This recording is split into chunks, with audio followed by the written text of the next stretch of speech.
podcast is part of the Sports Social Podcast Network.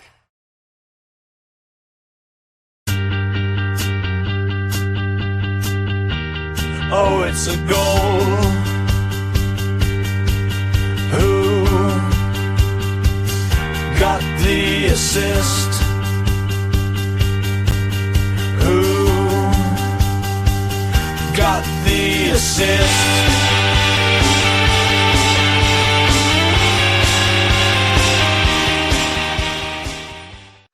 Greetings, listeners. I'm Tom. So the game has been open for 5-6 days now, and I imagine for many of us, we're deep in Tinkertown trying to get that team just right. Only to find that there's yet another player that you like, and you can't quite fit in. And so how do I do that? Who can I remove? And all that works. But oh wait, I can't do that. So I might as well go back to where I was. But wait, what if I? Anyway. To help with that, it's the first of our duet of pricing pods. We normally do this as a wanna, but to be honest, it was always such a behemoth, and we were always so daunted by doing it in one go. I think we were doing it I think there was one year we were kind of like at 1 hour 50. We were like, yeah, there's 4.5 million defenders, bye. And so we decided to break up this year and hopefully make it a tad more digestible. Okay, I'm joined as always by Sam. All good, mate. Tinkering away down at the Mines of Moria. Can't help myself, mate. I absolutely love it. Yeah, it's good to be back, isn't it? I mean, we podded within 24 hours of the game launching, and we were still very early days. But since then, I've barely stopped tinkering around with my FPL draft. I wish I could stop, but it's just so addictive. And what you've just said in the intro there pretty much summarizes my last 72, 96 hours, and probably will summarize the remainder of preseason and probably the rest of this pod as well. So if you want to just cut off there and say, yeah, we've probably got most of it from that first 30 seconds, I completely understand. But we're going to try and give you some other interesting insights throughout the show. We are, as always, Who Got the Assist? A special welcome to all new listeners and viewers that we do get at this time of the season. We really appreciate it. Hopefully you get something out of this. And if you do, leaving a like, hitting subscribe, or just leaving a 5-star review wherever you're listening really, really, really does help out. I usually just say that at the end, but at this time of the season, it is really important. So thank you in advance if you're willing to do that. And on today's agenda, we're going to have a quick further comment after a few days of reflection to talk about the pricing structure this season. Has anything changed in our view since we've had a bit more of a chance to play around with it all? Then we're going to come on to the Brunos, Haalands, Gabriels of the world, the highest price points in each position, who's in, who's out, before then moving into each position in isolation. So we're going to be looking at expensive defenders. That is anyone, and this is arbitrary, but it breaks it down fairly evenly the way we've done it. 5.5 million or above in defense. In midfield, it's going to be 7.5 and above.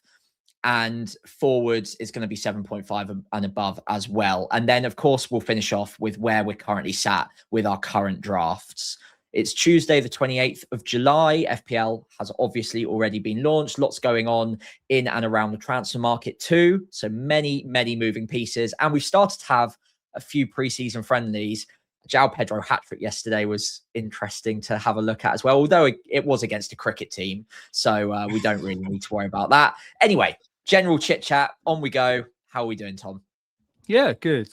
I think that, last week I came into the inaugural pod of the season thinking, oh God, they've made it too easy. Now, I actually think, and I said at the time, maybe we would reflect on it later on, that it was a bit of a Southern's masterclass. I'm not quite there yet, but I think that what you said last week, which really sort of struck a chord with me, and it's been in my mind the more I've looked at the pricing structure, is that idea of analysis paralysis. And decision paralysis too, because there are just so many options.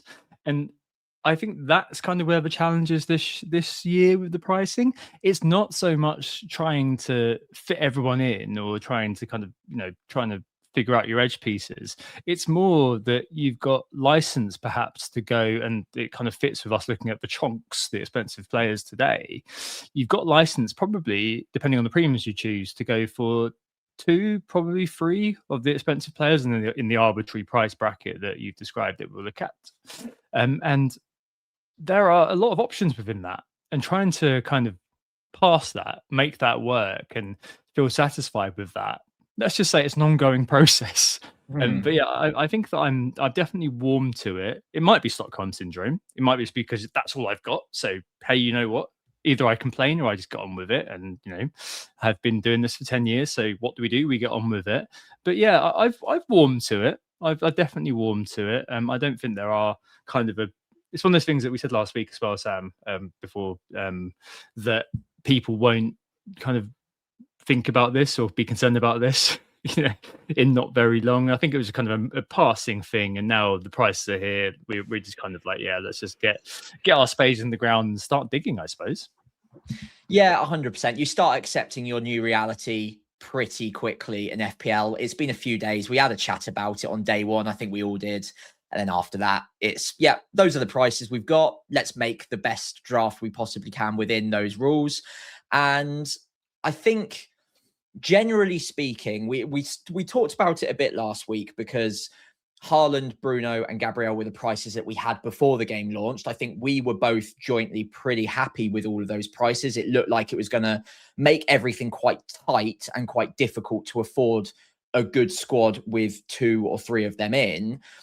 I do kind of think that that is the case because we are all just quite instinctively getting rid of at least one of them. I haven't seen many drafts with all 3 in.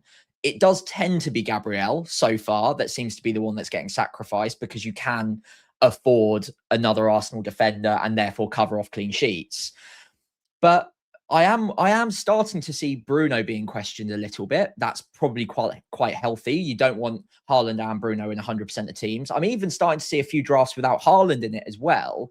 So I think we're at the point where, because everyone's had a few days now to look around at what else is out there and what you can build without 1 or 2 of them, questions do start to get asked. And although I think generally everyone is priced pretty fairly, maybe even slightly underpriced outside of these 3 premiums in each category, or 1 in each category, it's quite difficult to stack a lot of them in any one given position. So people will start scrutinizing each of these premiums in isolation, saying, okay, if I go for a draft without Bruno, is it going to be better off for me across the board to have an A star or A minus player in every single position instead of 1 A star player and a load of Bs?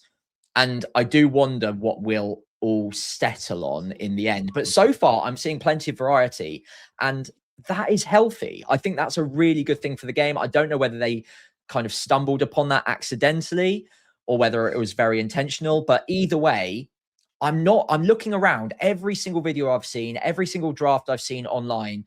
There does seem to be quite a decent amount of variety. There's a few template picks, but even those are moving around so far. So yeah, I'm all for it. Even if it was accidental, I think it's working out pretty well so far. Yeah. I think we were just saying we kind of got carried away that we're a bit late coming on today, just by the fact that there's a lot of things which could change, and all these moving parts. There are some that could be rapidly solidified if certain events happen. And we mentioned literally just before I came on, saw that Welbeck go to Chelsea, which is one that not many people had in their bingo cards. But Welbeck to Chelsea looks like it might happen, and that might mean that Pascal Gross suddenly becomes, I think we picked him out last week as being quite a good option at 5.5. If suddenly he gets possible penalties, then I think he becomes kind of in most teams, right, at 5.5.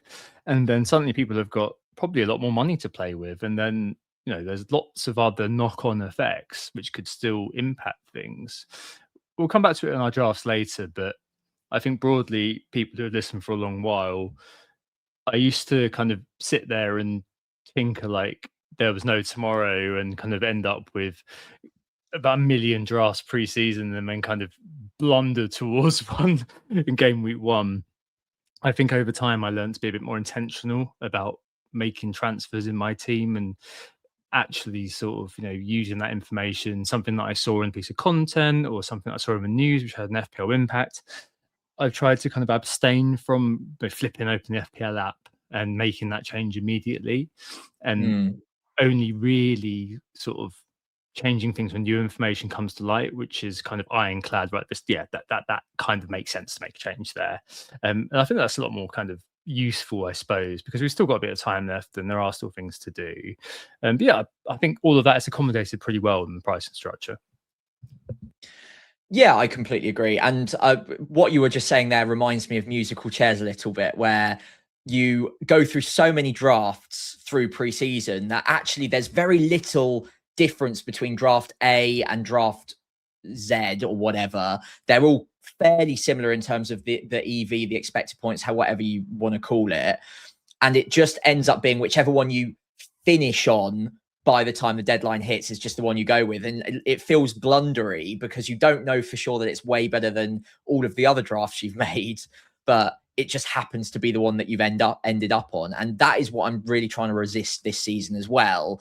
If I'm making moves in my draft, it's intentional. I'm more than happy playing around with the different tools that there are, FPL teams, Solio, all of that, where you can draft some teams and just see what fits. But then the one on the actual FPL app, I'm sticking with for quite a while, unless there's a piece of real valuable information that makes me want to change it. And I use that almost as a grounding exercise, a sense check, to make sure that I'm not just flippantly going through 101 different drafts and forgetting what my preference was in the first place, because that can end up in a bit of decision paralysis, like you mentioned earlier. So yeah, I mean, there are so many moving pieces at this point, and I think strong opinions, strong beliefs held fairly loosely will be quite important in preseason, because even today, you mentioned Welbeck, but Bruno Guimaraes could move away from Newcastle, or he could stay, and either way that will affect him as a pick. And Jai as well will not only have an impact on him, but also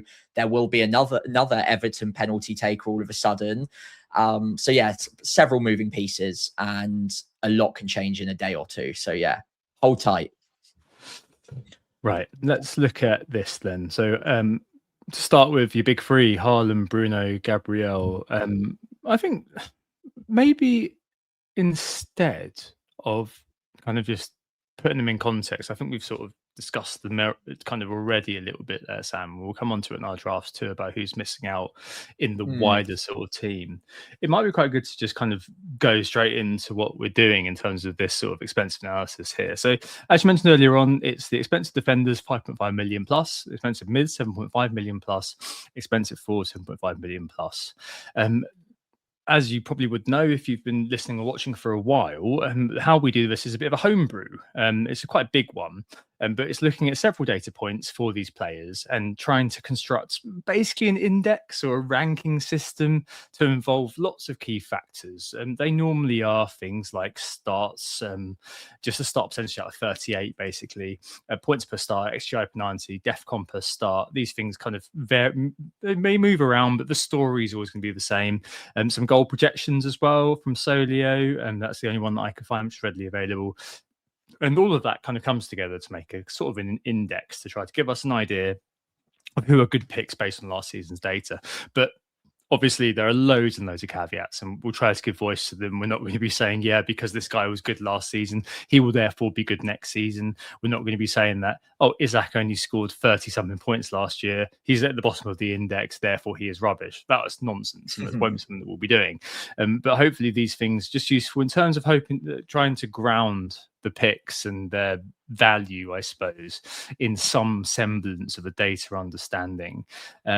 Helpfully as well, I've written Talisman Theory, which is quite helpful in terms of trying to give some of that extra context, and also some extra data points to kind of guide us. A lot of homebrew stuff here. I'll post these up probably on Medium and also on social medias. Let's look. What's first? I think it's the strikers, isn't it? Let's have a look. Expensive price it is point. Indeed. Now, actually, surprisingly, there are only about 8 or 9 above 7.5 this year. Can I just shock you, Sam, as an opening gambit? I've written Talisman Theory, and do you know who the Talisman King was? I don't know if you've heard of him. This dude called Erling Haaland, and he appears at the top of our index here as well.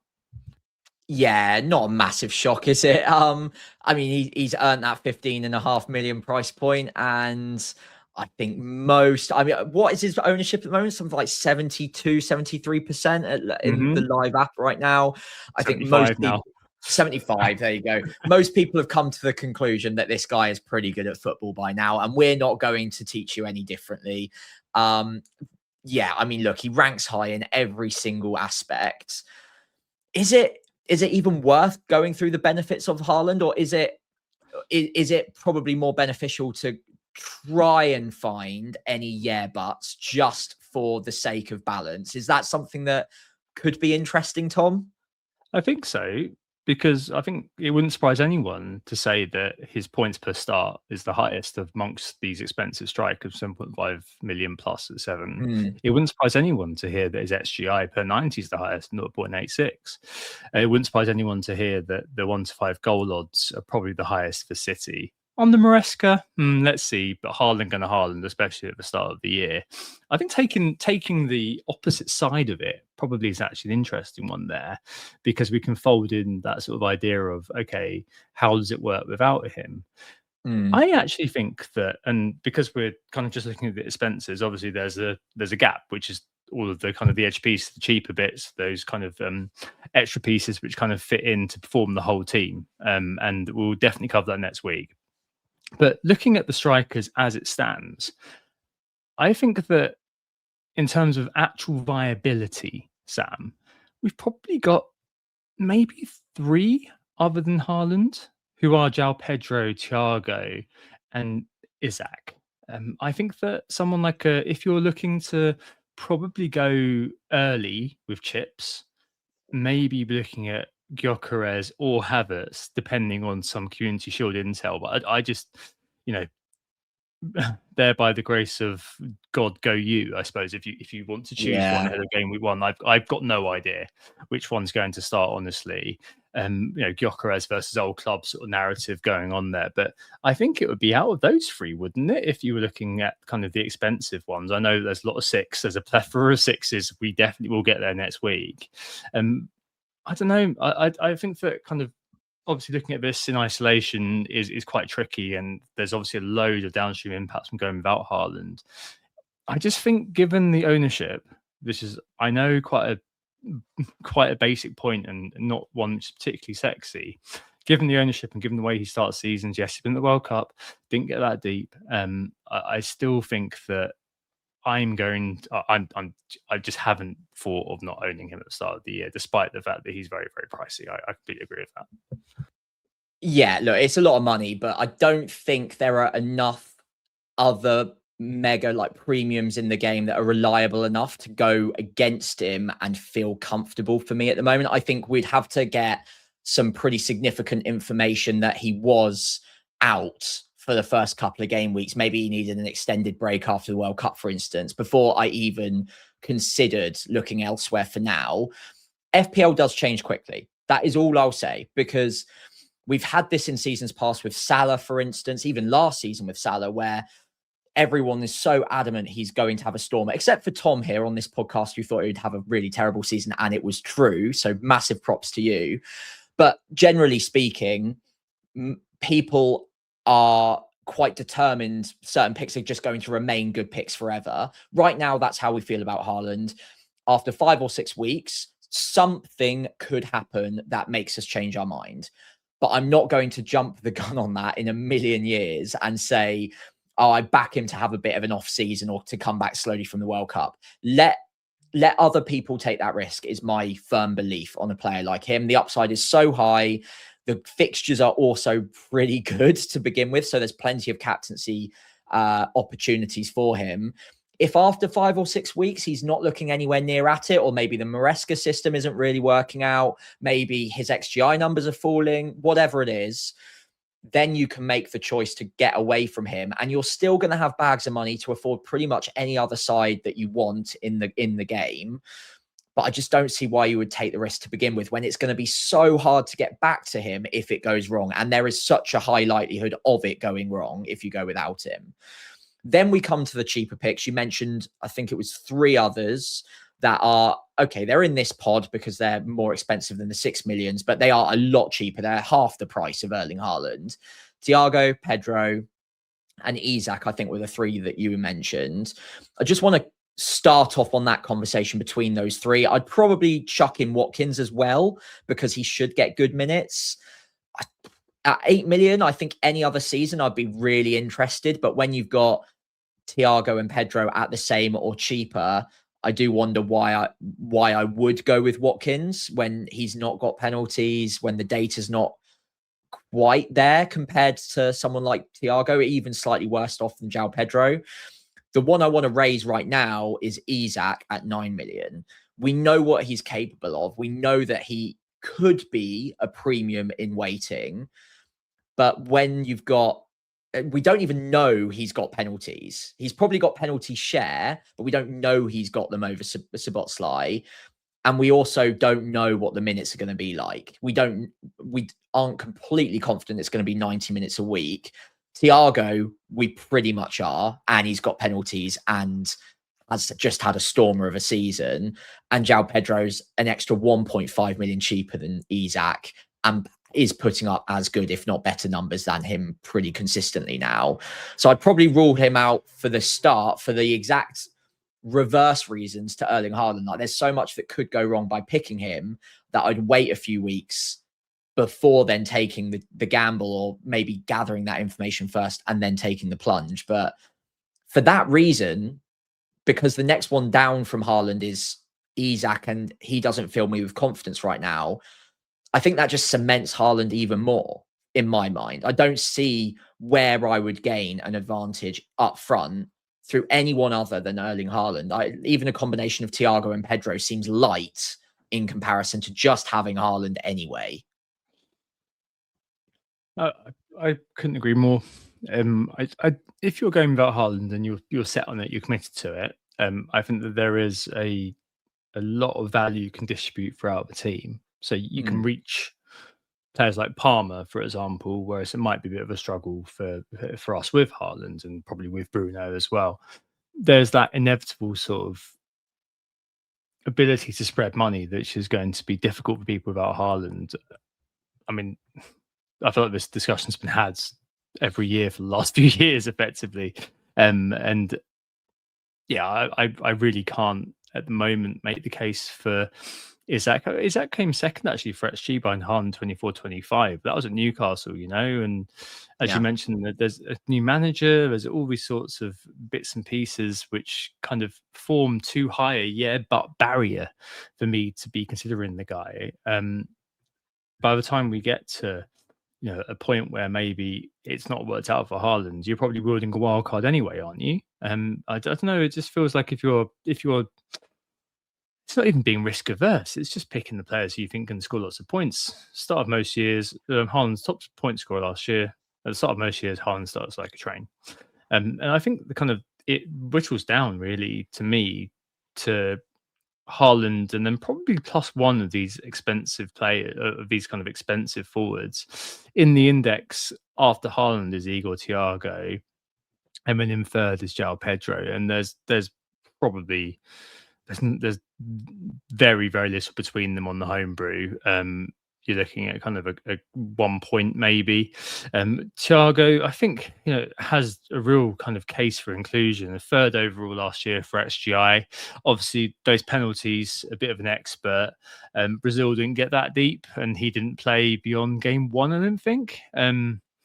Yeah, he missed like a big chance against Morocco, then was never seen again, just scapegoated massively. Yeah. Yeah, poor guy. I mean, I think with Thiago, the one thing I always kind of come back to is the kind of the revelatory sort of aspect of Thiago, because at the start of last year, he was an unknown, effectively, wasn't he? And then now we kind of take that look at 8 million and think, oh, that's a great player there. I think he's got it in him to continue it. I just look at it, maybe kind of echoes of last year with Brentford, and just look at the fixtures and think, oh, I don't know, man. Especially because you've got João Pedro at 5.5 million less. He took the bronze last year in Talisman Theory, actually, and I highlighted it last week. I still can't get over the lack of a price increase here, Sam. It just feels ridiculous. I don't know. Like there was such a distance between him and the sloppy second in Tasman Fury last year in terms of percentage of team points scored and Enzo.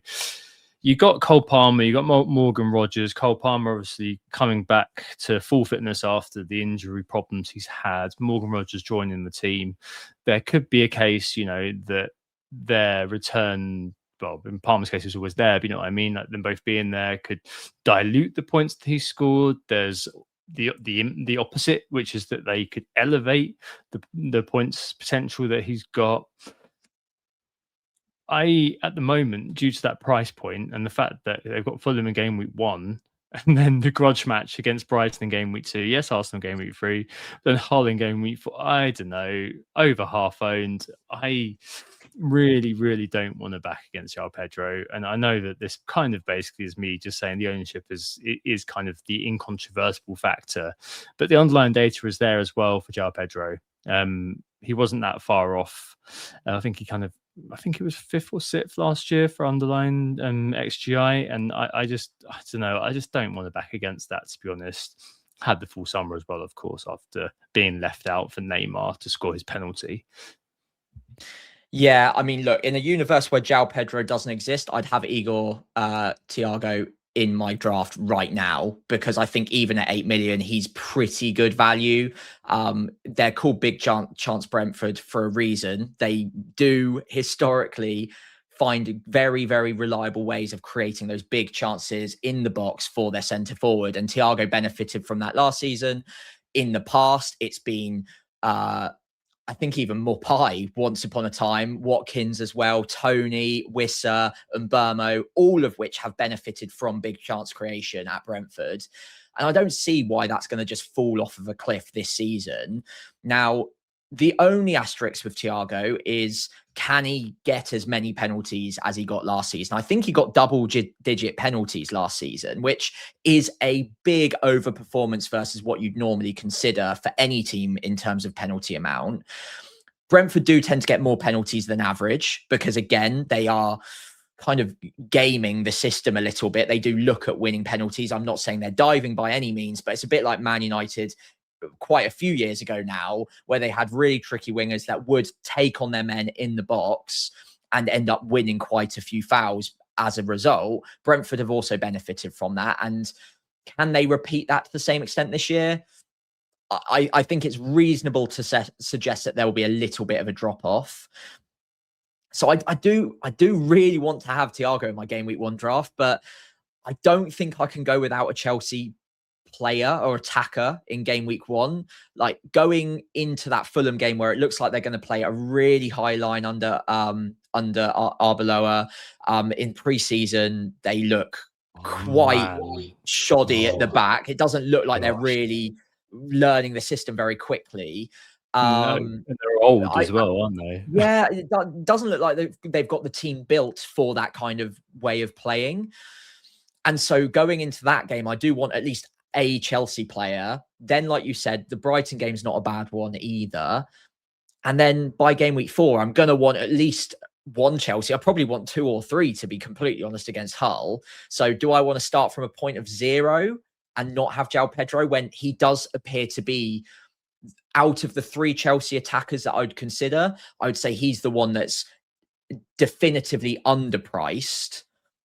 Whereas Palmer could be underpriced, but I just want to see him kicking into gear first, and I can wait until game week 4 for that and just swap him in for Bruno, for instance. And Rogers is the same if I've got an Mbermo or Cunha in my team. I can easily get across.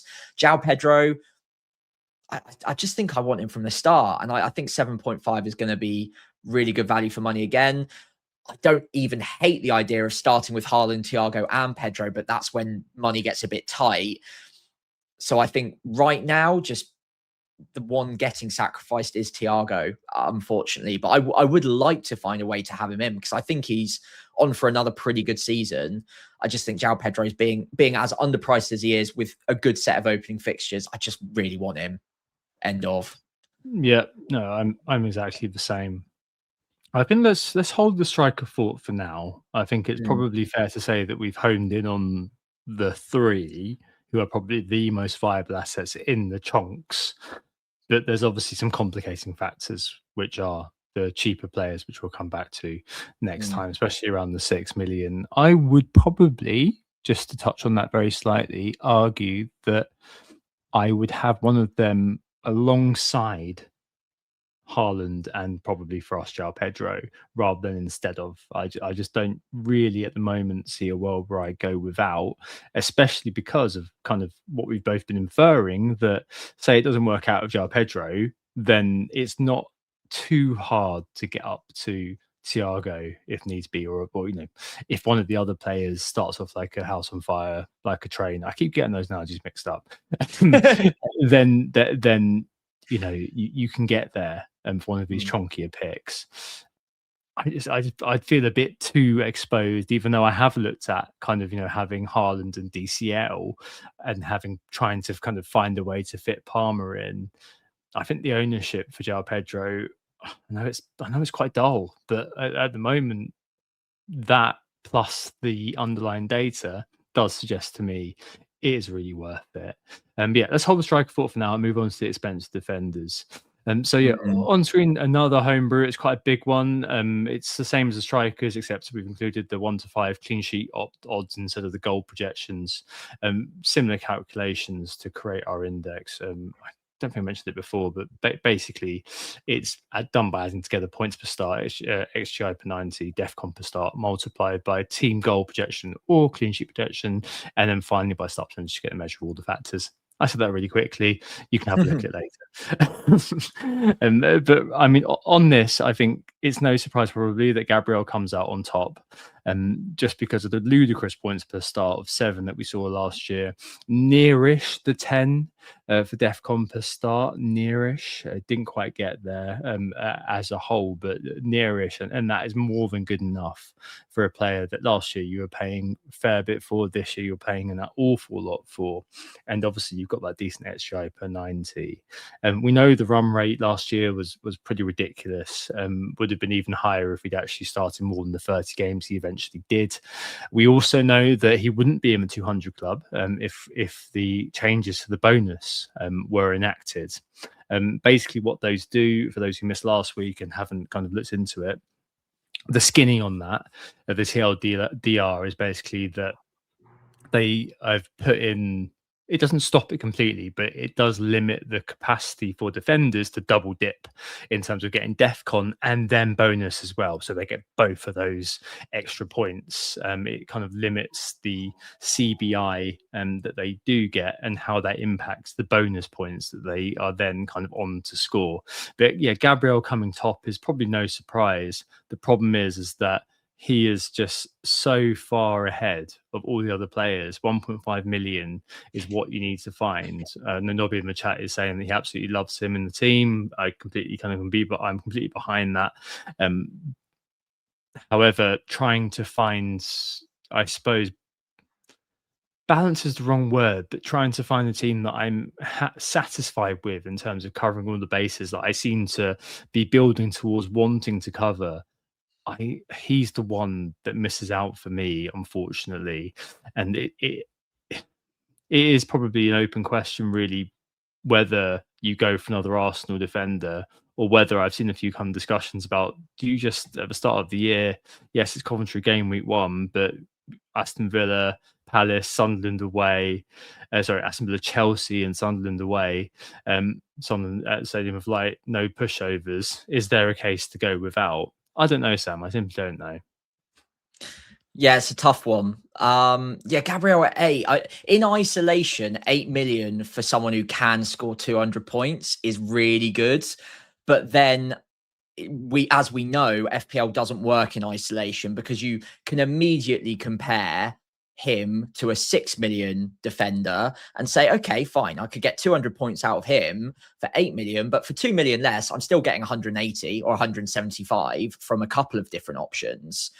So that difference in points, is it worth the 2 million extra? Especially when over a season he scores 200 points, sure, but what's the difference in the first, I don't know, 5 or 6 game weeks until we're likely going to wild card? Is that 2 million difference, or even more than 2 million if you go down to another Arsenal defender, 5.5 like Mascara or Calafiori? That 2 million, especially early in the season, can go quite a long way in other positions. That can be the difference between an Enzo Lefebvre and a Brian Mbeumo, for instance, for the first 3 or 4 game weeks. And that could be quite a big gap. Or up front, it could be the difference between a 6 million forward and João Pedro or Thiago, as we just mentioned. And again, that could be quite a big gap. Now, I can leave you to work out whether or not you think that's a big enough difference yourself. But what I will say is the reason that I feel slightly more comfortable about compromising on Gabriel over Bruno or Haaland right now is because you can at least cover off the clean sheets. Like you can get a lump of his points. So it's never going to completely crucify you if Gabriel has a good week, because you can get a portion of those points. Now, obviously, he can go and score because he's got decent goal threat, but he's got good goal threat for an Arsenal defender. He's not got the best goal threat of all defenders. There are plenty of others that are up there with him for those XGI numbers. So you can replace the goals, in theory, in a different place. So you could have Malik Thiaw, you could have O'Reilly, you could have Calafiori even. Gvardiol's put up good XG numbers before. There are plenty of others, even someone like Dan Ballard or Tarkowski. They put up comparative XG numbers that over a season, you would hope that they get close to Gabriel in terms of goals. And if you can replace the clean sheets as well for 2.5 million less, then we're kind of moneyballing the situation a little bit. Now, we can't guarantee it will work because Gabriel could just get 3 goals in the opening 5 game weeks because he's capable. But so's Van Dijk, or so's O'Reilly, or so's Tarkowski, for instance. There are other ways of getting those points. Whereas with Bruno and Haaland, maybe Bruno, but those first 2 fixtures for me are just too good to ignore. Haaland, I just don't think there's anyone else even close to replacing those kind of goals. So right now, for me, I think that's where I'm just scraping a little bit of value off the top and spreading it around and hoping that the Moneyball fanatic in me is able to replace those points in the aggregate. Not necessarily going to happen, but I'm hoping that it can. Yeah, I think that he is unfortunately the one that does miss out for now. I suppose there might be a time when the shifting sands of FPL do mean that, hey, you know what, on wildcard, he's first through the door. Well, if we've got 102.5 million come game week 8 or 9, then straight away that can be the upgrade, can't it? It's perfect. Yeah. Are you lending or what's your APR? Well, you were the one with the great team value last season, so I might need some tips from you. Yeah, I know what you mean. I think with to take the Arsenal point first, at the moment, I think that we are probably looking at the Community Shield being the biggest signal for where we go for that. And I think we have to be kind of quite conscious of the fact that unless you're buying Raya at 6, we're not doing goalkeepers today, actually. We're doing that next time. But unless you're going with Raya at 6 to, as you kind of rightly put it, just cover the base of those clean sheets, then the defender that you're probably going to be taking in, I mean, Timber is on the road to fitness for game week 1. So, you know, if we do get good minutes, maybe he enters the chat at 6.5. But really, you are going into owning an Arsenal defender, eyes open to the fact that it is a shorter term pick. Versus, yes, if you were able to own Gabriel, and if it was cheaper, then of course he'd be in every team. The beauty of the pricing this year, or at least for those 3 players, is that he's too prohibitively priced. I think for now that we are narrowly looking at probably Calafiori or Mascara in terms of defenders versus going with kind of the 6 million goalkeeper and Raya. They are kind of, I suppose they both sort of represent the differing typologies in terms of defenders. Mosquera last year, he's near the bottom of the index, actually. That's purely because his starts were obviously fairly low. Points per start are about 4-ish, managed over 10 DEFCON per start, which is obviously a good signal.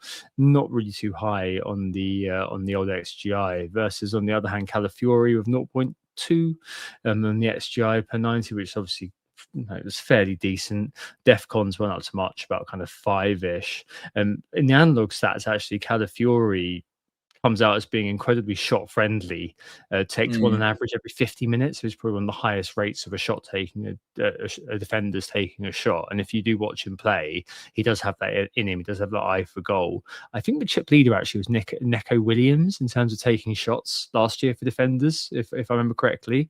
But I think it was one of those things that if Calafiori was fit for a lot of last season, that's a bit of the watch out, isn't it? He was only available for 22 starts. So I think he'd have run Neco Williams quite close. Yeah. I do think, I said to you last week, he is the starting left back in the system. I think that Hincapié is more of the Gabriel alt, and he's more kind of like one of those players who can fill in on a left back if needed. But I think Calafiori is the ideal sort of starting left back. Is he going to be fit enough? Yes. Is he going to have a pre-season? Yes. I think the Community Shield is going to be the biggest signal there, really, for those two players. At the moment, I've got space for 5.5 mid, sorry, defender, and I think it probably is going to be an Arsenal one. In fact, taking the 5.5s first, then we'll kind of move up the price bracket, because there are a few at 6 and 6.5 who are obviously of interest, like Van Dijk, as you mentioned. But at 5.5, Sam, it's a bit of a weird price point, I kind of think. There are loads of players who, as I said, fill both sort of sides of the typology. Nathan Collins is probably the highest ranked 5.5, assuming Trevor Chalobah goes to Como, I think he's linked to, but he's not wanted at Chelsea anymore. With OK SGI, around sort of 10 for DEFCON, all the way down to players like Calafiori, Daniel Munoz, Reece James. Really good points per start from Reece James, approaching 6 with the 0.2 XGI per 90. Guardiola, who signed that new contract, wherever he fits in. And then right at the bottom, you've got players like Frimpong and Milos Kerkez. Shout out as well for James Hill, who had the highest DEFCON per start of last year, which should be of no surprise to anybody, up to 5.5, which I think is probably a little bit much, unfortunately, for James Hill. But yeah, I don't know. You look at the 5.5s, and I think the kind of the standouts here are probably the more attacking ones. I think I did like Murillo a lot last year. Maybe he's a player who kind of goes underlooked, but because of Neco Williams there, I don't know, man. It's a weird price bracket. I've got space for one. I think it's going to have to be. I feel a bit naked about an Arsenal player, defender in situ, and I think it's got to be one of those. Yeah, I tend to agree. I think, especially with Coventry as that opening fixture, it's quite hard psychologically to go without an Arsenal defender to begin with, because we know what they're capable of. And even in tough fixtures, they could easily keep a clean sheet against Aston Villa or Chelsea and really punish anyone who goes without. So I kind of agree that I'm finding it very difficult to go without an Arsenal defender. Looking at the rest of the 5.5s, I again generally agree with your sentiment there. I think it's the more attacking ones in there that naturally appeal to me. Again, maybe just a psychological thing. I really like Pedro Porro at 5.5 this season. Not terrible on DEFCON either, but certainly very attacking. Got plenty of shots away under De Zerbi in the back end of the season. I do expect a good year from him. So when the fixtures are looking good, and arguably not even that bad to begin with either, might not be a bad option. Yeah, that's the other thing. Had a long World Cup, went all the way through to the final, won the bloody thing. So yeah, might come back a bit late, yet to be seen. There will be players that probably just slot straight back in because they're so important and they're just fitness monsters, but we don't know what that's going to be like with Porro yet. And then looking down, I will reference both Milenkovic and Murillo under Glasner at Nottingham Forest. If they're anywhere near like Gahey or a Lacroix or a Richards, they could end up being really nice DEFCON defenders in a Glasner system that will probably be much sturdier defensively. The only thing that puts me off of them is, well, I can have Williams for 0.5 cheaper, not bad DEFCON, and a decent chunk of attacking threat as well. So do I pay the 0.5 just for a bit of a bump on DEFCON? I'm not sure, but they could be interesting at some point. Then you might even want to double up. James Hill, I wouldn't completely rule out, although the fixtures to begin with are a bit iffy. I think I've seen a few like rotation pairings for Bournemouth that work quite nicely to begin with, but it's not. Like at 5.5, that's a lot of money to have as a rotation pairing. So I'm not overly convinced on that. And we don't know whether the DEFCON numbers will hold up to what they were last season under new management. So we'll wait and see on that. I think that's fair. And then the final one that is really interesting me is Gabriel at 5.5. Absolutely. I think he's the cheapest of the Man City defenders that you expect to start. He's just signed the new contract. There are lots of whispers in the press at the moment that he's been given a guarantee that he's one of the central pillars, for whatever that's worth, of Man City. Him and Foden, Foden and Haaland are the central pillars, so watch out for them. But in all seriousness, like, he should have that left centre back spot. Well, either that or left back at times, but he seems pretty important. He is obviously a world-class defender when he's fit. So at 5.5, he could end up being a bargain. I'm tempted to even have a punt on him to begin with, because I've got that kind of slot in my side and they've got good fixtures. But there is just that small doubt because City have so many good players to squeeze in that you just couldn't guarantee it at this point. But yeah, I think there are some good 5.5s out there, but right now I don't think I have any of them above an Arsenal player. But maybe after a few weeks, one clearly becomes like the standout pick and we all just flock to them. And I think the odds are that most likely it'll be one of Gabriel or Porro if I was to pick right now. Yeah. I think the Guardiola is a little bit different because he doesn't have an alternative pick. Porro, obviously not like for like, but Van Hecke at 5 versus Senesi at 6. Van Hecke was decent on the DEFCON last year. I think that his like kind of overall numbers were pretty good in terms of the overall sort of index. I think if you put them all together, he was just outside the top 10 of it, I think. But if you take out Chalobah, he's kind of just in it. So I don't know. It's one of those where, okay, there's a lot of it kind of a lot of picks in the 5.5 who are maybes or short termers. I think maybe you're right in kind of just underlining Guardiola as the pick who you look at and think, yeah, okay, if that goes well, that's the one that's got some semblance of longevity to it. I do really like it. I do enjoy. I do kind of enjoy Guardiola I have enjoyed Guardiola over the years. He's not going to be the rampaging sort of left back, I don't think. But I think he's probably likelier to be more of a centre back, but he still has that goal threat about him. 0.2 XGI per 90 last year, and obviously, kind of the year before DEFCON came in, was top scoring defender. The bane of my life, actually, because that was the year that I didn't buy him, I don't think, and then he went on and scored like 2 goals in 3, and I was like, oh, okay, then fine, whatever, Josko. Yeah, Liverpool sort of fullbacks as well. Frimpong, Kirkes. Let's see how they go under Rosa. Traffert last year did pretty well. Under Iriola, Rosa's obviously his replacement. Traffert last year did really well. Another one at 5.5, but probably it's probably a bit too rich for our bloods. But Traffert did very well last year. Could we see Kirkes, another ex-Bournemouth, do well? Yeah. Up at 6, then Senesi, as I said, at 6, probably out of the picture. Lacroix moved over to Chelsea. You'd imagine he's kind of the experienced pick that they're looking for. One of these players in the sort of DEFCON friendly archetype, 10.57 DEFCON per start last year, which is obviously great. Gahey at 6 was an expert in scamming the attacking returns. His DEFCONs weren't quite there, but at 4.5 last year to start with is obviously a steal.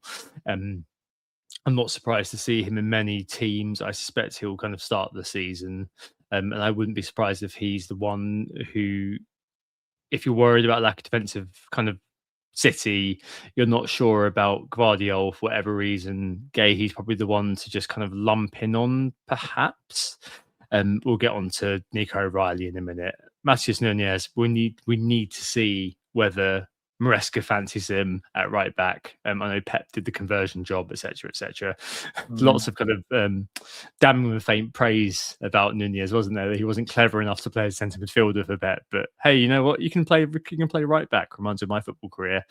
Saliba at 6, obviously out of the picture for the moment, and then another Defcon hero in Tarkowski, who at 6 I think is probably just about priced out of consideration to start with, but one of those players who you're always going to have an eye on. Did a lot of great work for me last year. I think his points actually was one of the main sources of differential points, which got me to my decent finish. So yeah, I think a few more in the sort of mix at 6, and thinking about overall teams as well, and kind of we'll come back to it in the drafts. I actually don't have anything higher than the 5.5 at the moment. And the more I look at it, the more I'm kind of thinking, is this going to be a problem for me going forward, thinking about these guys and also the 6.5s in a minute?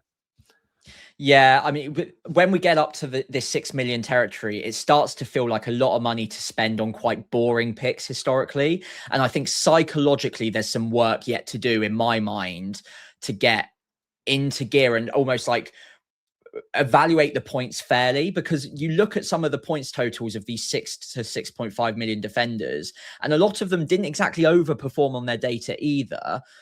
There are some big numbers in here that at 6 million, I think you'd struggle to find many strikers or many midfielders at this price who get up to these kind of numbers. So I think that really does need to be thought about ahead of game week 1. I think there's a tendency to pile money into the midfield and forward lines.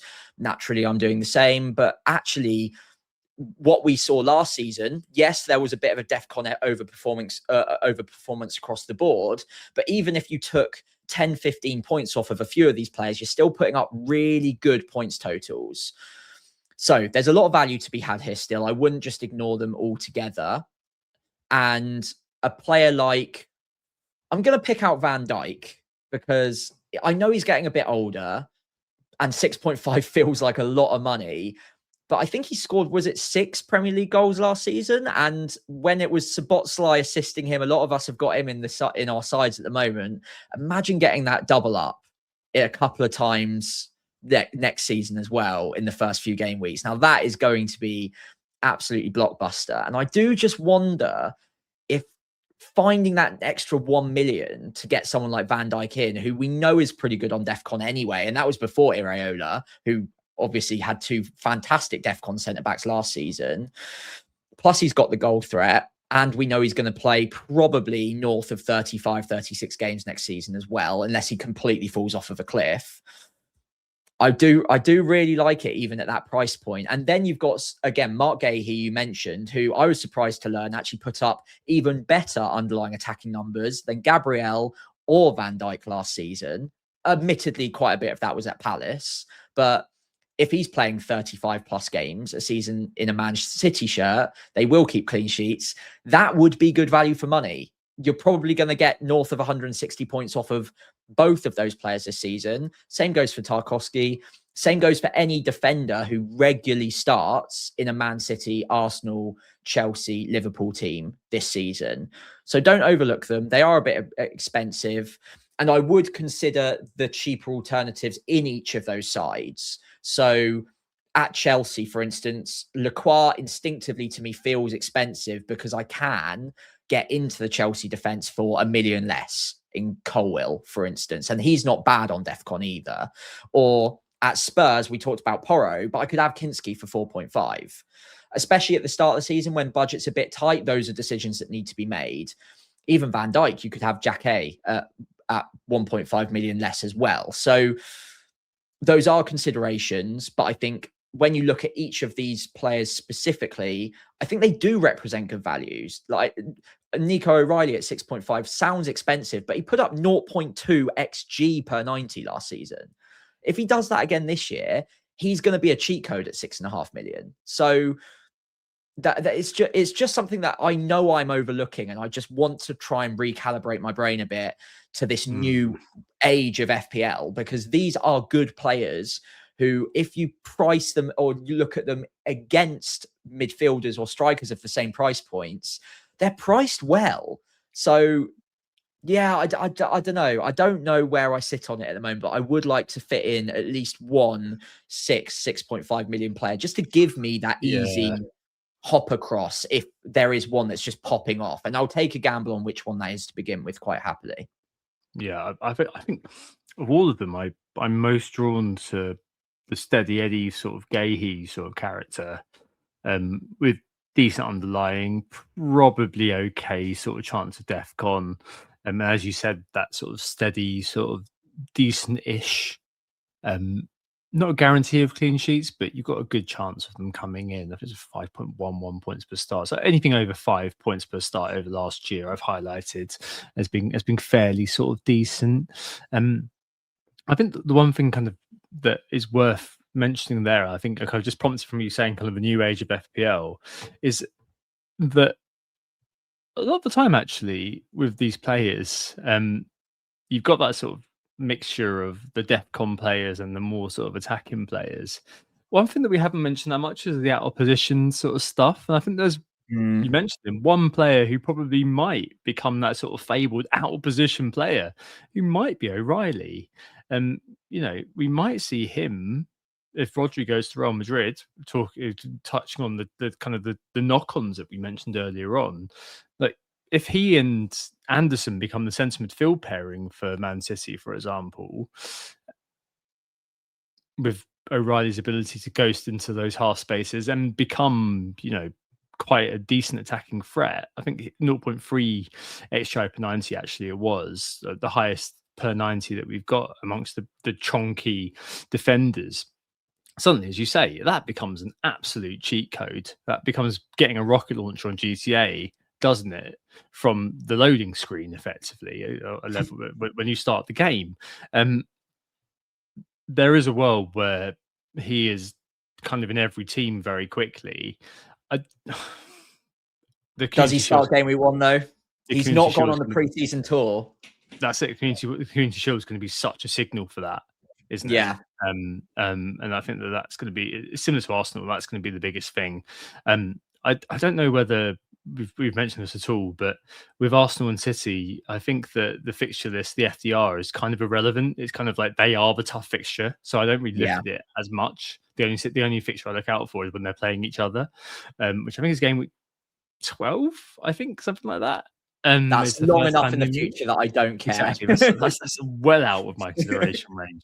And yeah, it's one I completely kind of I'm just listening to what you were saying, and in my head I was kind of visualizing the team that I've got at the moment and thinking, where can I find 1 million to fit O'Reilly in? Are there any 3.5 million goalkeepers going? I do really like him in the index in front of us. He's kind of in the top 10, shall we say, but not quite at the top, just because I suppose of kind of less minutes than before and lower DEFCON than the rest of the players. This kind of values them all sort of equally. I don't know, man. It's a weird actual set, because I at the end of last year we were thinking, you know what, we are going to go full for DEFCON. We are going to go absolutely crazy. All 5 of our players are going to be DEFCON picks, start of the year. Shut up and take my money. I don't care. I'm going to be having DEFCON defenders. But I do feel like that sort of mellowed a little bit. That sentiment sort of slightly diminished as we've headed into the new season. And maybe next week when we look at the less expensive defenders, maybe this will come to the fore again and we're kind of saying, you know what, all the DEFCON picks are much, much better. But when you look at the more expensive picks, it kind of feels like maybe it's just our teams, but it kind of feels like we're sort of still waiting for more information to get that compelling case to, quote unquote, tear your team apart to put someone like O'Reilly in. Yeah, I kind of agree. I think because of the pricing of Haaland and Bruno, which again are 2 of the only expensively priced players, but having both of them does make it quite difficult to have a host of 5.56 million defenders in there.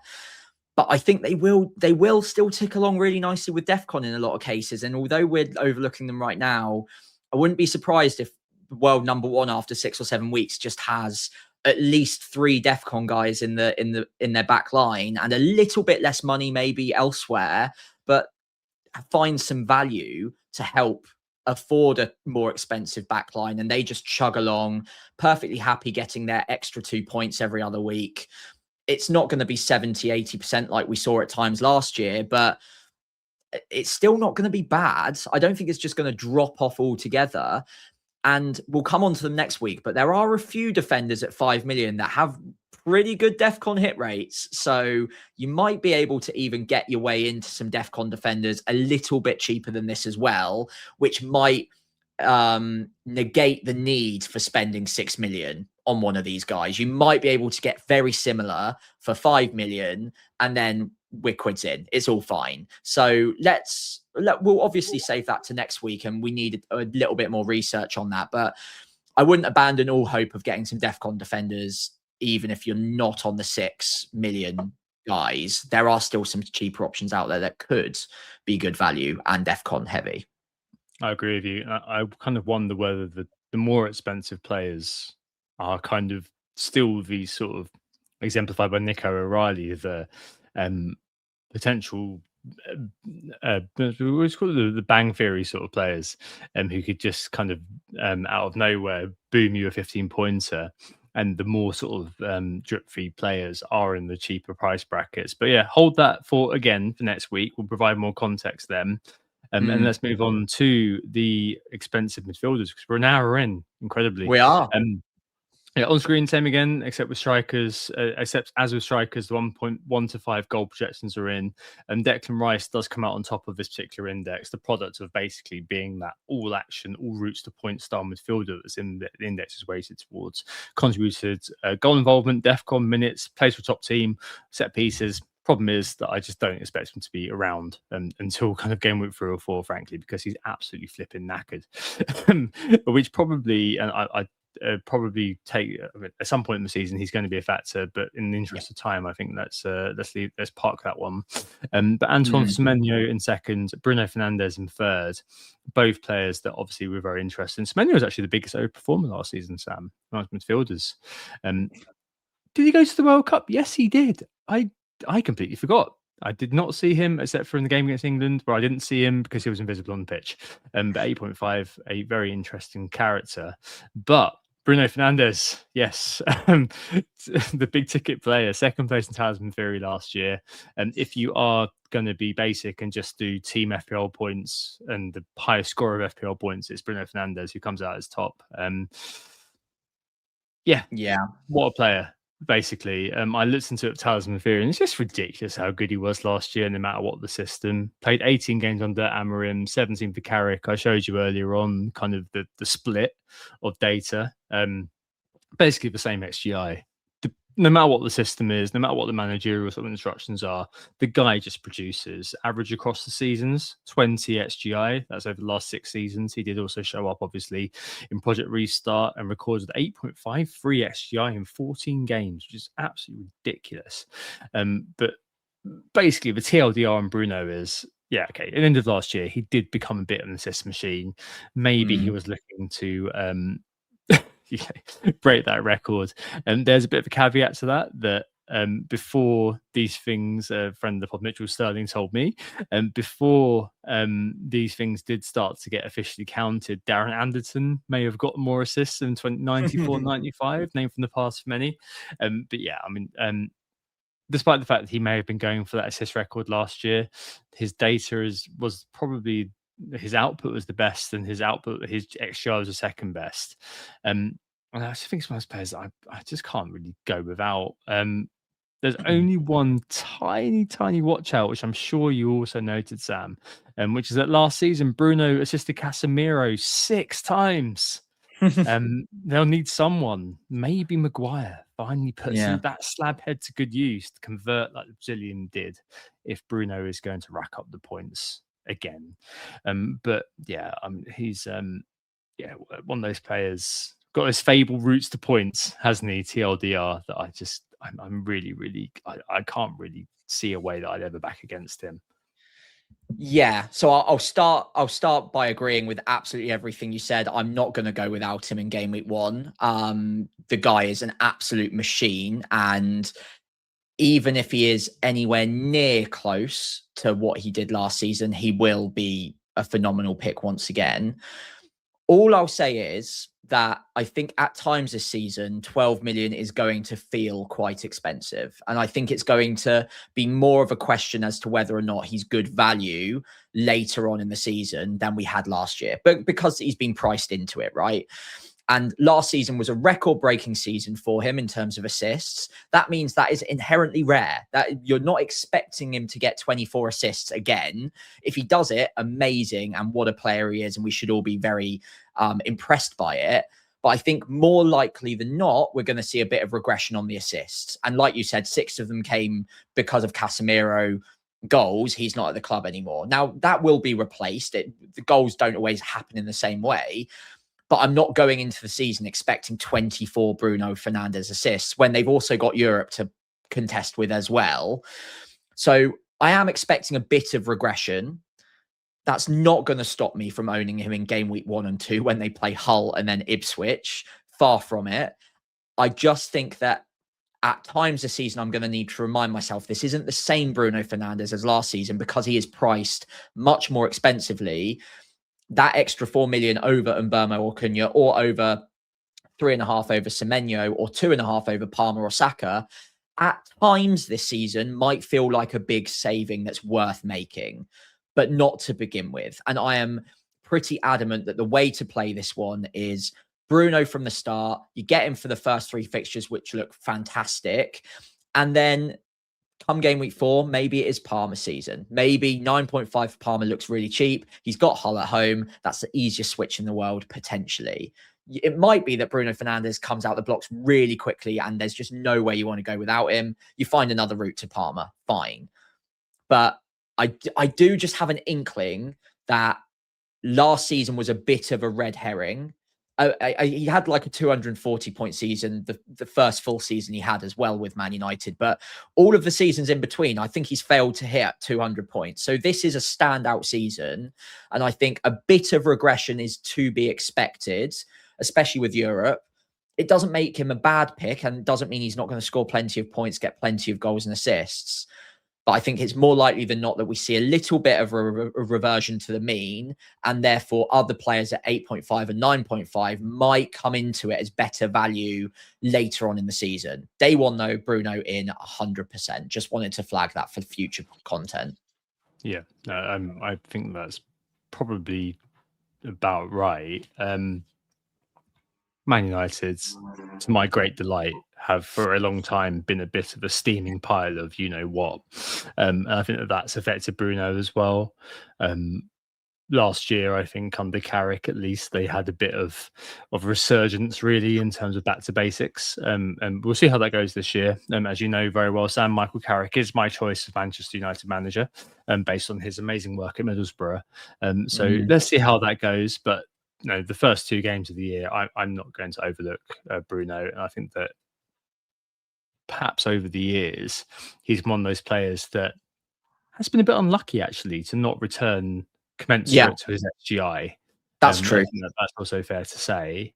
It doesn't take very much. All it takes is a player like Casemiro to actually convert what he creates. And then suddenly you're on for a ridiculously high scoring season. But you're right that since 2021, he didn't appear in the kind of overall. And I think his value went down to 8 million one year, didn't it? I think it did, yeah. Like, it wasn't just XGI, it was just 8.5. He just basically went down there just because the data that he was producing didn't get converted to points, mostly because of his teammates. So, yeah. Well, for many seasons, it was a running joke that Bruno was an analytics pick because he put up amazing numbers, but just wasn't converting. So everyone was getting really frustrated by everyone recommending Bruno. And yeah, obviously it is going to start converting someday. When he's got good players around him, which he now does, he probably will convert quite a lot more. So yeah, look, I'm not saying he's going to fall off a cliff again and it's going to be a 150-point season or anything, but I wouldn't be surprised to see it dip a little bit, especially from the assist point of view, because hey, records don't get broken every single season. And maybe we're sat here in 12 months and he's done it again. We know he's capable, but I think it's less likely that happens than him maybe just going along and getting maybe 10 to 15 assists, which would still be good. That's still great, but it's not 24. So maybe later on in the season, it's more of a conversation to be had. But yeah, game week 1 and 2, the fixtures are too good to ignore for me. Yeah, I'm 100% with you.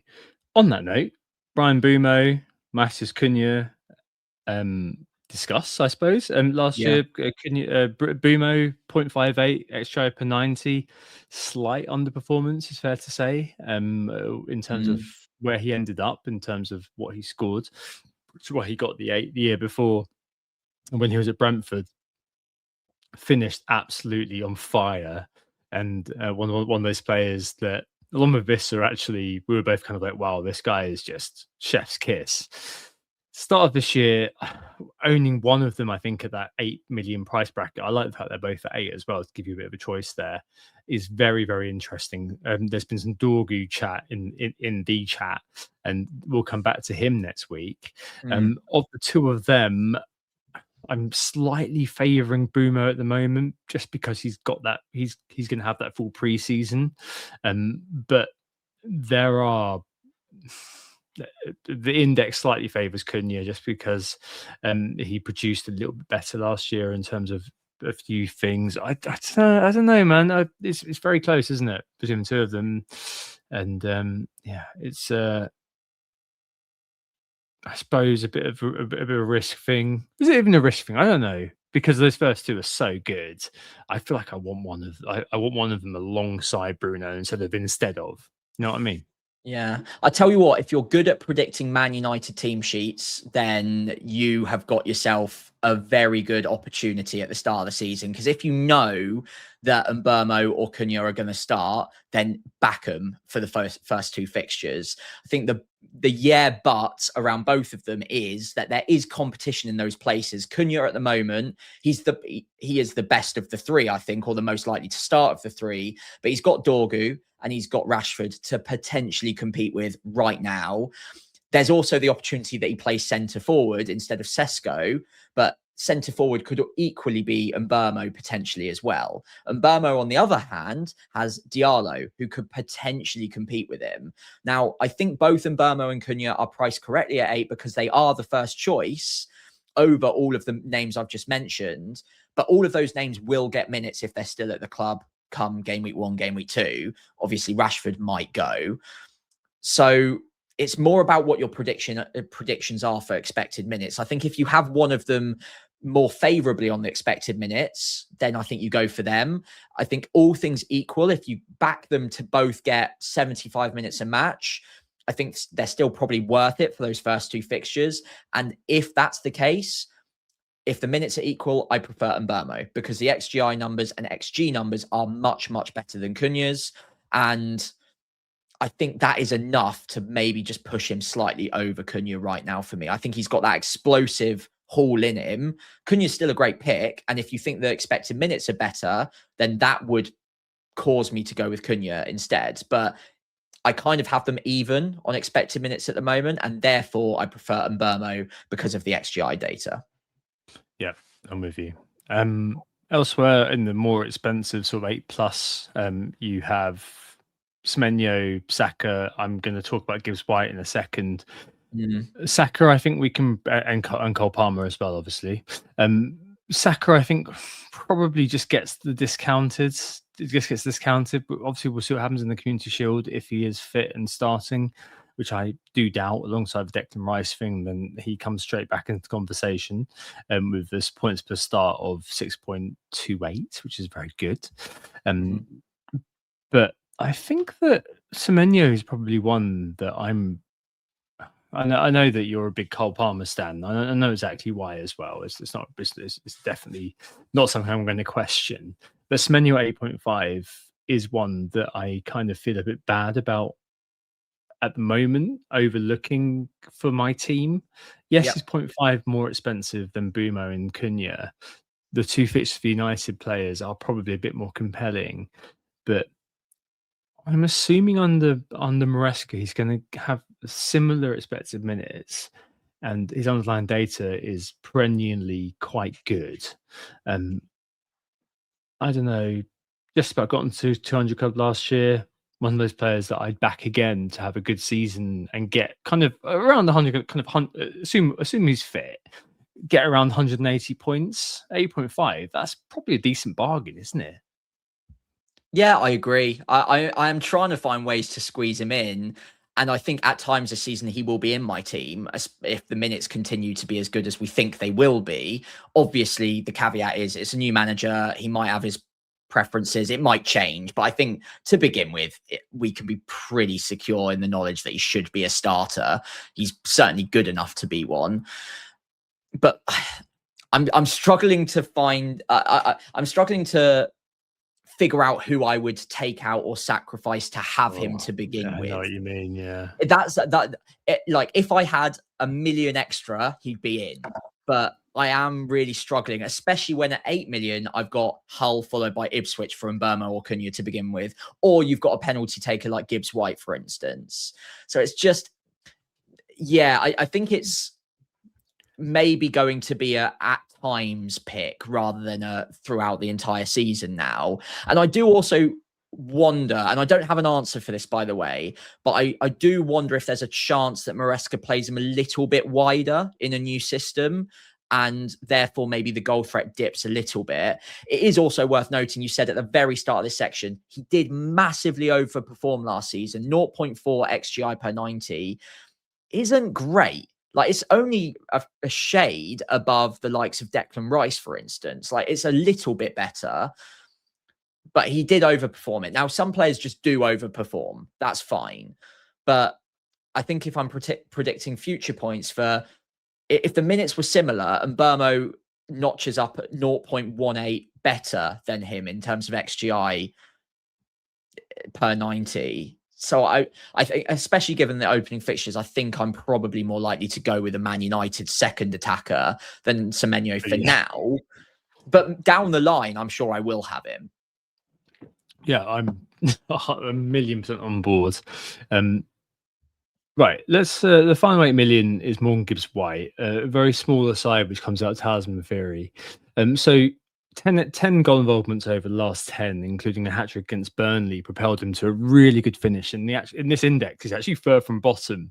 But if we just looked at the end of last season, last 10 games, he scored the most sort of individual points, so goals, assists, bonus, joint with Bruno Fernandes. One thing that's really interesting about Gibbs White, though, behind mind for lots of people, is that he seems to have a real penchant for coming alive at the business end of the season. So last season was his best XGI, just about, most goals and assists ever. 10 goal involvements back end, as I mentioned earlier on. But incredibly, this isn't the last time he's done. It isn't the first time he's done this. Over the last 4 seasons, in three of them, he's clocked up around half his goal involvements in the last 10 weeks. So 8 of his 15, 23-24, 6 of his first in 2023. Additionally, it was only last year when Forest weren't in trouble that he only got a quarter of them and kept it consistent. But there's another side of this. So there's the kind of the actual numbers, but his expected goal involvement was actually about the same. So around 33% over the last 10. 10 games in 38 is probably 26-27%. Accounting for missed games and tougher ones like Arsenal, Man City, sort of what you'd expect. So I suppose the gamble really is whether you look at Gibbs White at 8 and think that, yeah, this is a player who consistently kind of gets over 15 goals and assists per season, so therefore he's worth a look. I mean, last year he got kind of, I think it's like 14 SGI, which is about kind of it was in the top 20. I think it was 15th. And I think under Glasner he might kind of excel. The first 2 games do actually look really good for Forest. Leeds at home, and I actually don't mind Liverpool away at all. One of those players who is a talisman. I don't know, 8 million. That could be a really interesting bet, I think, for the start of the year. one of those players that I keep kind of coming back to for my own sort of individual headcanon reasons, and is kind of not massively owned 12.5%. I don't know, man. I'm interested in him, but then you to take it a bit further, look at the 7.5s, which are kind of on the table. The players who Morgan Rogers with very, very high ownership at the moment to start the year. Florian Wirtz probably not as much in people's minds. Similar for Doku, Junior Krupi. I think people have been put off by the City game to start, and then Cherky. I think some question marks, despite being the sloppy seconds or the second talisman to Haaland last year and recording very decent per 90 data, 0.67, which is literally 0.01 off Bruno in terms of XGI per 90 data.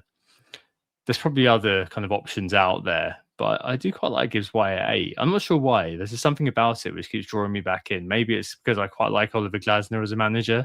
Yeah. And that he's going to find a way to unlock Gibbs White. I like the fact that they haven't got any Europe to worry about as well. Sorry, that's my way of kind of just trying to bring in everybody else and also say my bit about Gibbs White. No, I think that's completely fair. I think Gibbs White may be just a shade expensive for me at the start of the season when you've got... I think it all comes back to those Man United fixtures, annoyingly, because I like them so much. I think I'm going to find it hard to pay the same price for Gibbs White or a little bit more for Semenyo, for instance, or even 7.5 for Rodgers, when I know for 8, I could have a player that's got great goal threat against 2 promoted sides back to back. And then once those are out the way, that's when I start really like making the decision on who the best 8 million-ish midfielder is. It might therefore not be a Man United player once those 2 fixtures are out the way, but they only need to be the best player for those 2 fixtures. Then I can make another decision. So I think that's the reason that Gibbs White gets sort of crowded out at this price point for now. But like you said, set pieces, penalty share. We don't know it's 100%, but we know it's share. He's definitely got some penalty share. And he's so consistent as well. And you don't get many of them in FPL. So when you do, it's quite important to give them due consideration. So I do wonder a little bit how much of my temptation for Gibbs White is because he finished last season so strongly. And if I were to spread them evenly across the season, would I be as tempted at 8 million? I suppose I might be, because he hit near to 200 points anyway, but that was with a big chunk of overperformance. And in previous seasons, even at 6.57 million, I haven't been that tempted. So I do just wonder if I'm framing it within the context of the last 10 game weeks of last season, when we know every season is a little bit different. I think for me, because I'm going to probably lock in that 8 million onto Mbeumo or Cunha or someone like that to begin with, I'm okay with giving him a watching brief to begin with, I think. And look, there are other penalty taking midfielders at quite a bit cheaper as well, with not incomparable data. 0.39 XGI per 90 isn't way ahead of a few of the other midfielders at 6 or 7 who also have penalties. So that's another thing that I'm weighing up a little bit. I don't want to get rose tinted glasses on him too much. But he's a good pick. We know he'll tick along really nicely. And it's a great manager. No, I agree. On overperformance, Krupi, the third biggest overperformer, reclassified as a midfielder now. Can we sure of Pens with Kluivert back in the team potentially, or back fit at least at the start of the season? We shall see. And we've got to talk about Morgan Rogers, I think, just because he's in so many teams. Is that an auto pick thing? Is that because he's a kind of well-known name? I don't know. 33% are not quite the runaway train of Szoboszlai, who will come on to next week, but still a player we're going to have to think about, I think, at the start of the year, due to the fact that he's probably going to be pretty sighted. I think it's the second highest owned. Is it the second highest owned or something like that at the moment? Maybe the third highest owned. Yeah, Bruno will be above. Oh yeah, of course, yeah. And then yeah. So is he a player that is in your mind, Sam? In my mind, for sure. But I think he's really fit, so there's a good chance that he will be okay for game week 1. He rarely misses any minutes or did miss any minutes at Aston Villa, but we know England went deep. He got some minutes there. He will probably get a little bit more of a layoff, and because he's a new player as well, do they like bring him in a little bit? Now I don't think he'll get 0 minutes in game week 1, but will he get 90? I'm not completely confident. And again, it's just, how many of these 7.5 million midfielders can you find space for in your team? I think if you can have 2 or 3 of them, then Rodgers makes it into that 2 or 3 for me. But I've only currently got 1. And therefore, Rodgers, for me, isn't the best one to begin with. After game week 3 is out the way, when they've played Arsenal, and I've got a little bit more information on how Chelsea is setting up, whether his XGI numbers climb a little bit, which my assumption is they will, then they've got Hull at home. And if he's still under 8 million, then I can hop across from my 8 million asset to him pretty easily to get a double up against Hull at home, and I'll enjoy him for his future fixtures after that pretty comfortably. I'm not too scared of the ownership right now, but it is a factor. But because I've got João Pedro up top at the moment, I don't mind going against him in particular so much. Out of the 3 Chelsea attackers, he's the one I'm least fearful of, because his underlying attacking data is the worst of the 3 and has been historically as well. So yeah, I would like to have him. There's a lot of players I would like to have, but he does just get crowded out a little bit at the moment. And then by game week 4, I think he'll be like the poster boy for a lot of YouTube thumbnails, as will Cole Palmer probably. And the transfers in will be very tempting at that point. Oh, I'm with you. There are so many players that probably we haven't given voice too much to, like Cherky, but in this particular bit, there's probably quite a few of the defenders and forwards that maybe we could give them more time to. But as it stands, we've done quite a substantial amount of time. I don't know how we ever got through the entire pricing roster in one pod, Sam. I have no idea. Yeah. I've enjoyed this more because we can actually focus on players a little bit more, but we've still run over. We're still at hour 25 and we haven't looked at our drafts yet. Yeah, all right. Let's move on to the drafts then very, very quickly, as it is. Yeah, all right. So I'm becoming a tad more settled than in the initial iteration, it's fair to say. In goal, we'll look at goalkeepers next week. I'm not settled at all. I've got Verbruggen right now. I mean, Verbruggen and Kinski seem to take turns occupying the net. Lamens has moonlighted there, but every time I've got a 5 million in goal, Donnarumma or something in goal, I always look at it and think, that extra money could go somewhere else. Yeah. So at the moment, it's probably on default. I'm looking at 4.5 and just thinking, oh, you know what, just stick the Bruggen in, whatever. I think they're all much for muchness. We'll see next week. And at the back, as mentioned earlier on, I've got 5.5. I've got Calafiori at the moment, probably one of him or Mascara, depending on Community Shield, may get the nod, but who knows? I may get the feels or may just overreact to Nico O'Reilly scoring a brace against Arsenal in the Community Shield. Yeah. Right, I need to get him in immediately. So we need to see what happens with that slot. Next to him is Dan Ballard, and we'll come on to him more next week, of course, but phenomenal DEFCON hit rate of 63%, more than James Hill, actually, and also the associated goal threat, which means I really like him at 5.0. The first 2, Ipswich away and Fulham at home, I really, really like for Sunderland, and I think that there's been some discussion of a bench boost game week 2, and Sunderland are probably a key part of that. I do think Fulham will really struggle this year. I'm totally aware of Sunderland's own performance defensively, but I think Ballard as a DEFCON hero probably is the standout for me. I know that you really like Neco Williams, so that will obviously come up in a minute. And then on the field, Shaw sticks around. I know that Maguire and Lamens are probably better, but he fits my structure given the lower price. And I think it's funny given how he's now the cheap one at fullback, whereas in the past, Maguire would have got the 4.5 and Shaw would have got the 5. It's DEFCON, isn't it? But hey, that's the world we live in. And then on the bench, I've got Rodon as a 4.5 million bench option. He's one of the 4.5s who actually evaded the price rise due to being close to DEFCON. He's got the most DEFCON in total of the 4.5 million defenders last year, who played over 1,000 minutes, a 1 in 3 DEFCON hit rate. I think that's fine. I think he's probably nailed. Diop is still there as the 4 million. I know you like. I was gonna say Joe Thomas, but that's that's Simon from In Betweeners, isn't it? Yeah, Bobby Thomas. I think his name is. That's correct. Yeah, I've got Diop there as the highest owned one, so he's probably not likely to drop in price anytime soon. But hey, let's see. So it's free at the back. 5 midfield. Bruno and one of Bumo/Cunha. I'm currently on Bumo due to a full preseason. You picked him last week. We'll see which one basically gets the nod, but they're still there. I've opted at the moment actually for a third 8.0 and Gibbs White.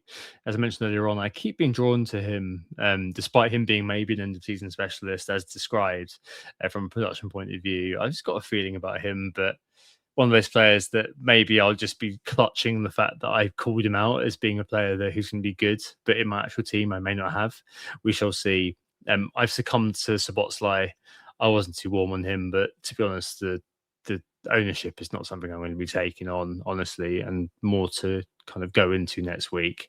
Solid enough last year. We'll discuss it next week. And I've got 5 in midfield at the moment with Pascal Gross on the field, which is purely reactive. This may date the pod, but if Welbeck goes to Chelsea, I think that suddenly Pascal Gross is going to be showing up in a lot of teams. Yeah. Due to the fact he may be in penalties, got set pieces, creative player, decent minutes. Despite his advanced age, I think it doesn't really matter with Gross. He's just super fit. So good stickable value at the price of 5.5. I could be persuaded elsewhere, but there it is. Up top, therefore, with 5 midfielders, just the 2, which is Haaland and João Pedro, stick around 4.5 million forward. Any sniff of minutes for a cheap forward, and they'll be the one I plump for. I've got the Fulham guy, Kusya Sari, at the minute, who I think was at Bayern a few years back. But, you know, whatever. It doesn't matter who it is. It's some scrub. It's Mark Gu again, effectively. Yeah. But yeah, I mean, as I mentioned earlier on, I'm fairly happy with this. I don't really want to kind of overdo it too much. In terms of tinkering around. Someone in the chat has just said, I like the team that needs Williams. I mean, there are always going to be players who people are on the bandwagon of at the start of the year. And maybe I join that bandwagon, maybe I don't. It completely depends on how we feel later on in the preseason. I'm not going to be kind of chopping and changing my team too much. I'm only going to be reacting to actual news. But as it is, I'll leave it at this. Maybe kind of next week when we come back here again next Tuesday, I may have a slightly different team, and it may be just because of a bit of news that we've heard. But as of now, I think that's fairly kind of solid, and it is what it is. Full stop. Full stop. Yeah, agreed. I mean, I don't want to scrutinize it too much because I know it will change by next week and the following week and so on and so forth. But it goes to show that like a strong team can be built in multiple different ways. Your team last week looked strong straight off the bat. I really like this team. 2 8 million midfielders is an option that I would like to have in my team. I don't currently have it. I really like Ballard as well as a 5 million defender. A lot of the other positions, there's a lot of similarities, so it will save me time going through mine. But I've gone for the other 4.5 keeper at the moment, Kinski. I do back Spurs to be much better defensively this season. They actually put up pretty good underlying defensive numbers towards the back end of last year. Admittedly, some of the fixtures were favourable, but I still think they'll be much better, and they've recruited well. Backline, I've got Mosquera instead of Calafiori at the moment. Again, it's just a 5.5 million. I will wait for the Community Shield. If Calafiori looks locked in, I will probably go with him, but Mosquera for now. Shaw is in as well. A couple of comments in the chat like asking about Shaw. It's very unsexy. He's a 4.5 who's got good clean sheet odds in the first 3 games. That's pretty much it. After that, he's easy enough to bench. There aren't many better 4.5s that I can see for the opening few weeks. So I'm happy enough with him. But if I had 0.5 more, I'd probably upgrade him to a DEFCON guy pretty happily, even if it wasn't at Man United. Williams is in for me. I actually people are saying they don't love the fixtures for Forest. I actually quite like them, especially the home fixtures. I think are relatively decent. I mean, we'll talk a lot more about Williams next week, but under Glasner, I think he'll be a bit of a Munoz Mark II, albeit on a different side. But I think he'll be good value at 5 million. And then I do actually have a 6 million DEFCON guy. So he's my latest addition. I've gone with Tarkowski for now. I just think he'll tick along. And until recently, I had a 3-4-3 with, I think it was a mixture of either Solanke or Igor Jesus or DCL up top. And every time I looked at them, I was like, but are they going to actually beat someone like Tarkowski? Even like at any point during the season, they would have to consistently be scoring, and I'd have to be super certain that they are going to consistently score to be better than Tarkowski. Now, other 6 million DEFCON guys could also go in here, but a lot of them have buts about them. Like Lacroix just moved teams. You can get cheaper in Chelsea. Senesi, the same thing. Hill at 5.5 doesn't have great fixtures. I think Tarkowski's quite a nice one to include if you're not sure who to include.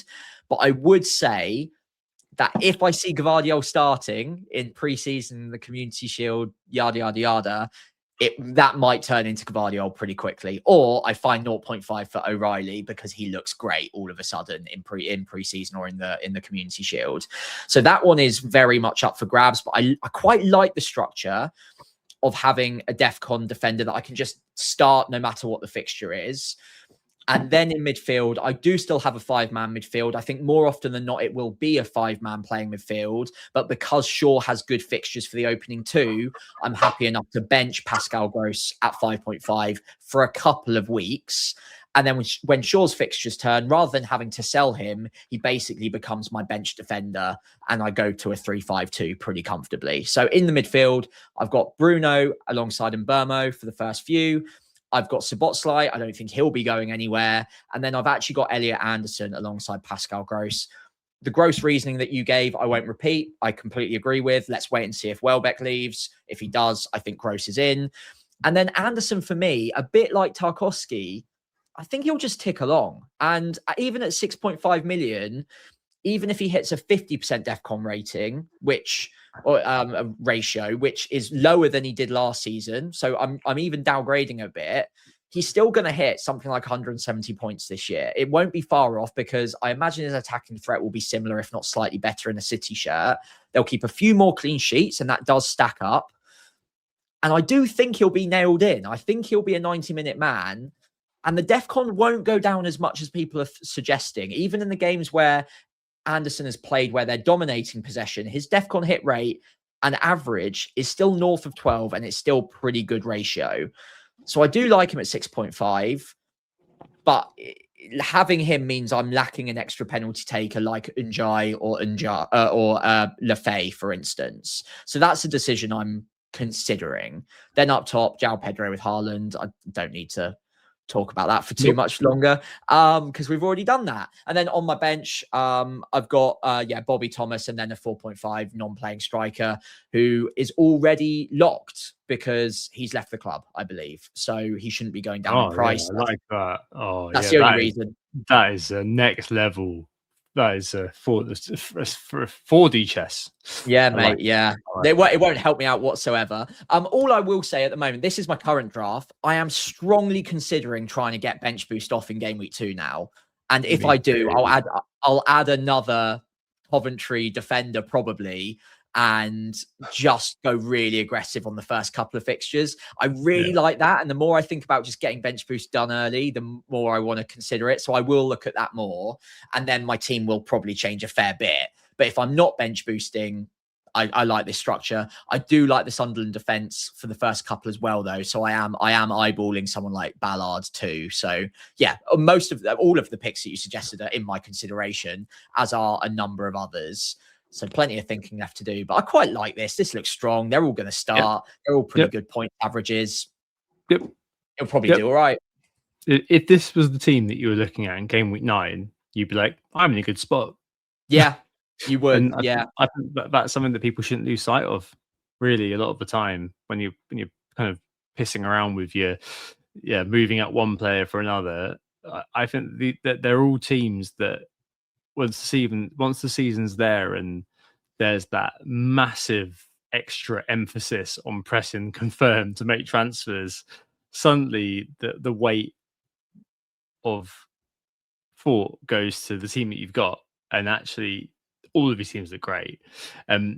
Really, your team is a team that I have had to some extent, obviously not completely, but in terms of variation on the theme, if I've removed the 8 million midfielder extra one that I've got, suddenly, hey, you know what? I've got all that sort of, as you said, the versatility to have Gross on the bench and have kind of Shaw in, and then Gross comes in for sure once those fixtures get worse. And there's so much, there's so far to go. But yeah, I like this. I just like the fact that the pricey favourite of Anderson is still remaining. Can't let him go. I love him so holding much. On. Still holding he on. was so good last year. Like nobody believed me, and he just absolutely smashed it. I just really am finding it hard to let go of him. And I think even at 6.5, he will continue to be good value or decent value, and will tick along decently enough until someone else presents themselves. And that's what we thought last season. And it just so happened that no one ever did present themselves, and he just continued being the best value, 5.5. And I kind of have a sneaky suspicion it might be the same at City at 6.5, but we'll see.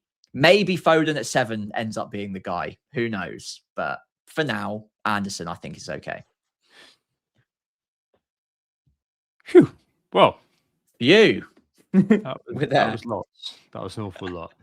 Just to recap preseason schedule, next week we'll be doing Tiddlers, the mid and low price players, which I think will probably even out the distribution of discussion and give you more contextual understanding of how everything fits together. Obviously, the drafts there has really helped. I'm on holiday actually the week after that. We'll be pre-recording, and we'll probably do it live on YouTube on Thursday the 6th, so 2 days after the 4th. Pod on 10 simple rules to assist you towards FPL success. Maybe vicariously, because we haven't actually got that success for an awful long time. But we can get the time and do it, I guess. So we'll do that ourselves, but I think we can still definitely make a fist of it. Talisman Theory will be out the week commencing the 10th. I have actually written it, and I think it's pretty much there. But we shall see. And then, a final pre-game one preview on Tuesday the 18th, where I think we'll talk about things like chip distribution, whether we're going to go for it in game week 2, maybe even game week 1, what the hell we're going to be doing, what our plans are, and also we'll unveil how we're tweaking the structure on game week pods for the year ahead. Can't wait. That was incredibly wholesome. I feel like we've done a really good thing about splitting that in 2. Yes, I'm aware it's 1 hour 40. Thank you if you've listened this far. But to be fair, if we had done everything in one, no one would be shocked if we'd got there within this time. I mean, last year we did 1 hour 50, and even then we were like, crap, we didn't talk about this player, that player, this player, that player. So I think there's a better way of doing it. Sprinted through the last few teams. It was ridiculous. I mean, this could have easily been 3 hours. So please do join us again for the slightly cheaper picks next week. In the meantime, thank you so much for listening and watching. And thanks again, especially if you're new or if you're returning for another season. We really hope you'll be on board for the year ahead for season 10 of WGTA. We have been Who Got the Assist. You can find us on Blue Sky at Who Got the Assist, all written out one word, or me at FPL Pricey. On X, it's WGTA_FPL. Or again, I'm FPL Pricey on there. And finally, on YouTube, it's Who Got the Assist written out, or myself at FPL Pricey on there as well. And if you did enjoy the pod, we would really appreciate it if you could give us a follow on the social channels, give the pod a 5-star rating if you're listening along, or if you're watching on YouTube, leave a like, hit subscribe as well. All of those things really do help get the pod out there. Thank you all so much. Yeah, thank you. Do check out Sam's channel at FPL Pricey. The guy is absolutely prolific, just cannot stop, lives, breathes FPL videos, and they are absolutely top quality.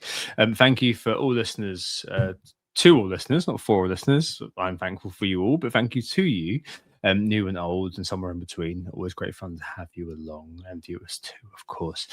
Back next Tuesday for FPL pricing, Minnows edition, all those edge pieces. Hope this is you think about those chunks in FPL this year. We'll see you next Tuesday. Oh, it's a goal. Who got the assist?